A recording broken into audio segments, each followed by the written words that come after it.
Japan சுற்றுப்பயணத்தை முடித்துக் கொண்டு சீனா சென்றடைந்த பிரதமர் நரேந்திர மோடிக்கு தியான்சின் நகரில் உற்சாக வரவேற்பு அளிக்கப்பட்டது. தியான்சின் விமான நிலையத்தில் சிவப்பு கம்பள வரவேற்புடன் பிரதமர் நரேந்திர மோடியை உற்சாகமாக வரவேற்றனர்.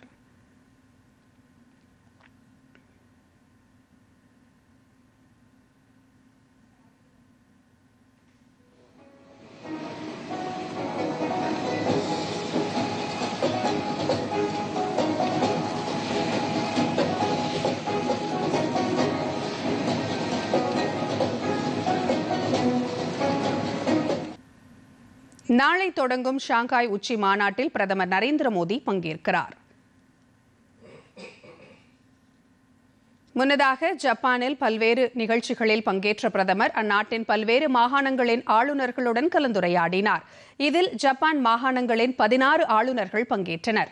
இந்தியாவுக்கும் ஜப்பானுக்கும் இடையேயான பழங்கால நாகரீக தொடர்புகளில் இருந்து உயிர்ப்புடன் உள்ள சமகால உறவுகள் செழித்து வருவதாக பிரதமர் நரேந்திர மோடி அப்போது குறிப்பிட்டார். இரு நாடுகளுக்கும் இடையேயான வர்த்தகம், தொழில்நுட்பம், சுற்றுலா, திறன் மேம்பாடு, பாதுகாப்பு மற்றும் கலாச்சார தொடர்புகளுக்கு தொடர்ந்து ஊக்கமளிக்கப்பட வேண்டும் என்றும் பிரதமர் வலியுறுத்தினார். இந்தியாவின் வளர்ச்சி பயணத்தில் ஜப்பான் ஆளுநர்களும் பங்கேற்க வேண்டும் என்றும் பிரதமர் மோடி அழைப்பு விடுத்தார்.